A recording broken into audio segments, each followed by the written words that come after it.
Stop scaring customers and start engaging. If you use website statistics in your business, you may have noticed a metric called bounce rate. A bounce rate is simply a measurement of the visitors who have landed on your website and then backed out without going any further.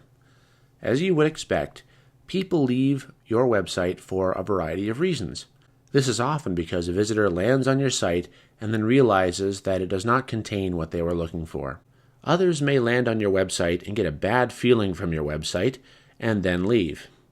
In his book, Your Mind at Work, psychologist David Rock categorizes these kinds of strong negative reactions in 5 ways.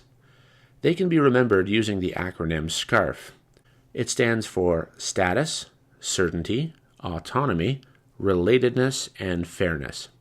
One of the fundamental purposes of David's book is to use an understanding of these factors to strengthen relationships at work and at home, even with moody teenagers. Despite the primary application aim of Dr. Rock, the universality of his ideas make them highly relevant to those of us interested in online marketing. Reviewing your website with relation to status, certainty, autonomy, relatedness, and fairness, and then acting on what you discover can go a long way in helping you engage clients, prospects, and others you might otherwise be scaring away. Status. If we think that something is able to advance our status in the world, we're usually intrigued enough to at least have a second look. Will this golf club give me another 50 yards and take 5 points off my game? Will this plaid sweater vest make me a hit with the ladies? Will this personal development course make me more indispensable to my boss? If you are planning to appeal to a person's sense of status when writing ad copy, make sure you do it in a genuine way. Don't make things up. People are smart. They realize when you're just stroking them. If you are selling something like a decorative or aesthetic item, excellent photos of the product in action will demonstrate how good the item will make the client look when it is in his or her home or when she wears it. People will then write their own personal ad copy in their heads. For instance, wow, those kids at chess camp are really going to love me in those pumps. Certainty. On the internet, no one knows you. When they reach your website, the only information they know about you is what you choose to tell them. Therefore, if you're not providing at least basic contact information, including your phone number, in an easy-to-find spot on your website, your customers will likely leave. So your phone number is clearly displayed on your website? Great. But if the caller has to rattle through a complex IVR system with no end in sight, press 1 for sales, press 2 for support, press 3 for a list of distributors in your area, they will similarly be less inclined to connect with you, let alone buy from you. Here are some simple things you can do to promote a feeling of certainty on your website. While you are being explicit about who you are, make sure you have a photo of yourself and your staff. Don't use clip art or stock photography, even if you're really shy. Make sure it's an up-to-date photo that lends credibility to your business. The I Love Beer t-shirts may work well if you're promoting a brewing business, but not if you're trying to build a website design company. Provide some background about yourself and your company. How long have you been in business? Where did you go to school? What singular obstacles did you overcome in building your company or developing your product? What makes your service unique in the marketplace? Why is your staff so ridiculously awesome? Spend some time turning your certainty messages into a video. People connect readily with video, and it's an excellent way to get the positive emotional reaction you're shooting for. List your prices clearly. Do you do flat rate shipping? Can you help your prospect to understand what the product will cost them with shipping and taxes as early in the process as possible?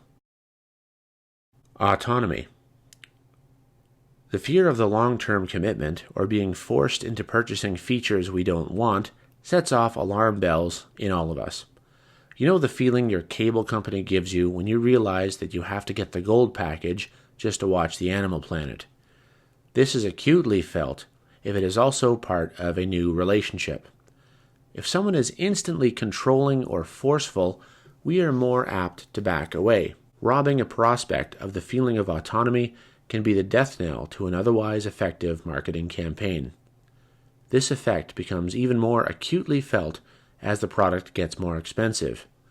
Our natural human aversion to loss, multiplied by the feeling of losing personal control, can be powerful negative motivators. Telling someone what they think will also set off alarm bells.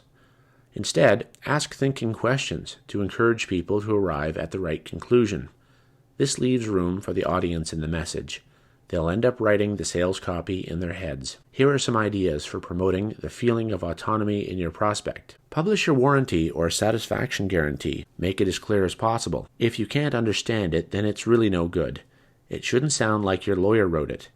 Clearly explain to people exactly what they're going to get when they do business with you. Don't use forceful sales copy. Ask questions that help customers come to the right conclusions. When crafting these questions, be careful not to be condescending. You want to appeal to people's intellect. Relatedness. Relatedness is one of the most central ideas in social media. If you feel like you relate to someone, it's easier to connect with them. If you discover that your local baker is also into bowling, you may relate to him more strongly if you're also into bowling. Just seeing a photo or a video of you online helps promote that relatedness. Help people to get to know you. What associations do you support professionally? How long have you lived in your town? What makes you so excited about the profession you are in? What made you want to get into the line of work you're in the first place? Creating a sense of relatedness creates an affinity that will make your customers more apt to do business with you. No one likes to be treated unfairly. Anything you can do to assure your prospective client or customer that they will be treated fairly and in a transparent way will help you overcome apprehension they might have about your company. That being said, you need to provide this assurance of fairness in a subtle way. If you start with a strong "trust me" message at the beginning of your relationship, you will set off all kinds of alarm bells. The best way to appeal to a client's sense of fairness is to demonstrate the transparency of your process right from the start. Make yourself as available as possible. If you satisfy their need for certainty, prospects should be able to sense your commitment to treating them fairly. If you're not hiding behind your giant organization or a contact form on your site, your availability will strongly indicate your commitment to customer accountability.